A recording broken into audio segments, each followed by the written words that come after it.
Last week, some of the mid-season / season 21 weapon and sandbox tuning changes were announced, and we got some pretty major updates, specifically to primary weapons.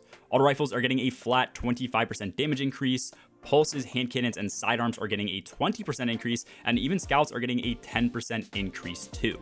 SMGs, however, are surprisingly going unchanged, so even with these changes, I wanted to answer the question of what is the best primary going to be when these changes go live?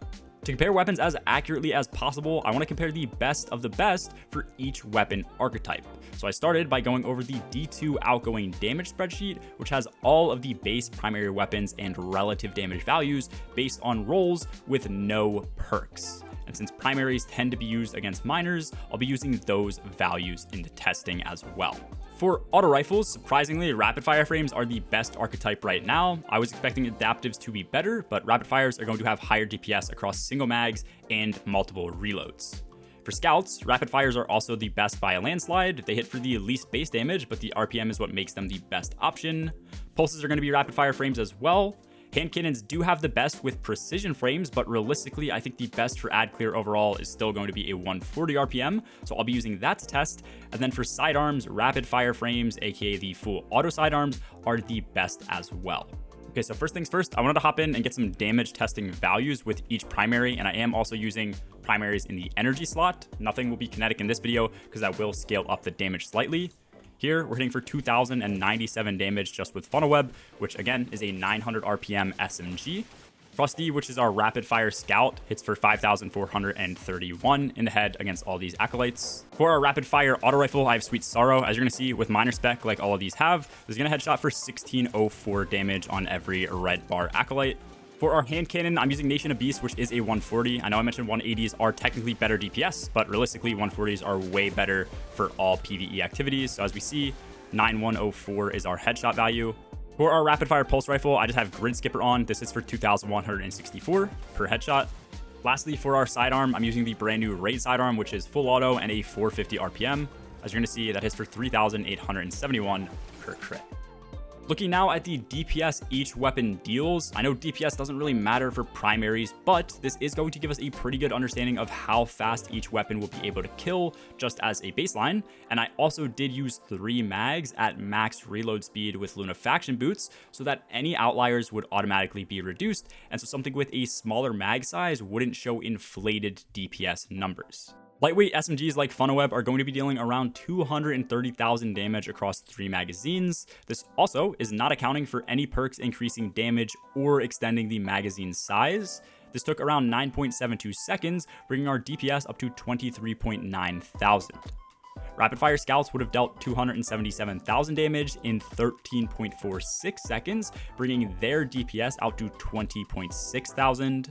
Rapid fire autos hit for 250,000 total damage across their 3 magazines. This takes 14.6 seconds with a DPS value of 17.1 thousand. Moving on to pulse rifles, these are pretty much identical. This was 233,000 damage in 13.52 seconds, reaching up to 17.3 thousand DPS. Hand cannons, which mind you are going to be the hardest to consistently use because of the precision multiplier and low magazine size, making missing crits super penalizing. However, this dealt 273,000 damage, assuming all crits, in 15.36 seconds. So our DPS here is at 17.8 thousand. And then finally, despite a super small mag size of only 20 rounds, the sidearm we tested with across 3 mags would have hit for 232,000 damage. And this only took 9.76 seconds, reaching a DPS value of 23.8 thousand damage per second, which is right behind funnel web. I mean, it's practically identical. On screen now, you're going to be able to see where each weapon ranks at base. And it's pretty obvious that sidearms and SMGs are 2 of the best options.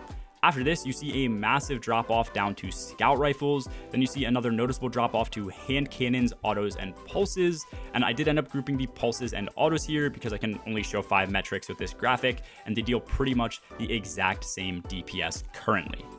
Now adjusting this to account for the 25% buff to autos, 20% to pulses, 20% to hand cannons, 20% buff to sidearms, and then lastly a 10% buff to scouts, nothing major changes.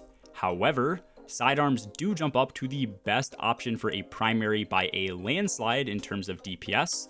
Also, do note that hand cannons and autos are grouped together here since they will now be dealing similar DPS. So as it stands, rapid fire sidearms are going to be mathematically one of the best options to run when this change goes live, but should you run them? I mean, there's a massive amount of other factors that affect which primaries are good. Reload speed, range, handling, mag size, and even perks will make a massive impact on if a weapon performs better than others. So comparing what I think is the best sidearm in the game to the best SMG, which one is actually better?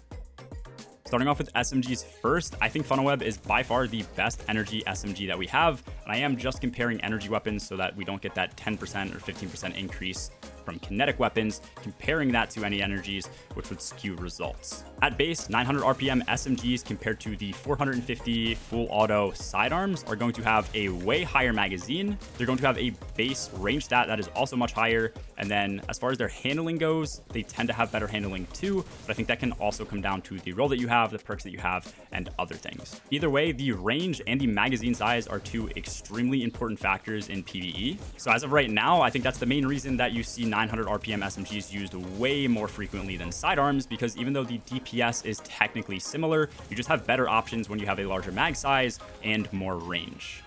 As far as sidearms go, with the change, even with that 20% increase in damage, I'm not entirely convinced that they're going to be meta over 900 RPM SMGs next season.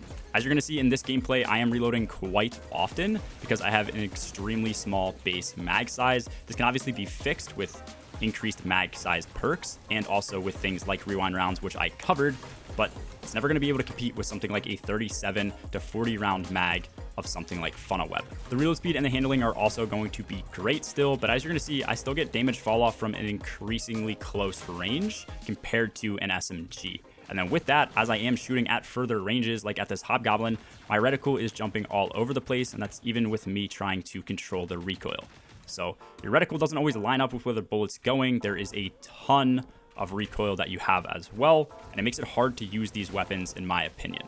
There's no doubt that if you're super close to your enemy, the TTK is going to be one of the best in the entire game. It's now going to be way better than a 900 RPM SMG, and I am also using the best damage perk on this weapon, getting a 20% increase in my damage with Paracausal Affinity, but still, it's going to take something like one entire mag to kill that heartbeat right there, which means I then need to reload, start killing this guy, waste the mag doing that, and I think the general playstyle is going to feel a lot slower and a lot worse than using something like a 900 RPM SMG.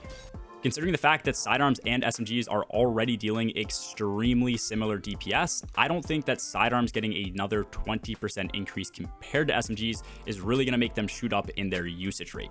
I think the main reason that sidearms aren't competing with SMGs is because they basically have half the total mag size. You have to reload way more often, and then on top of that, their base range stat is much worse, and they just feel worse to play with in terms of their recoil and what feels like their hit recognition.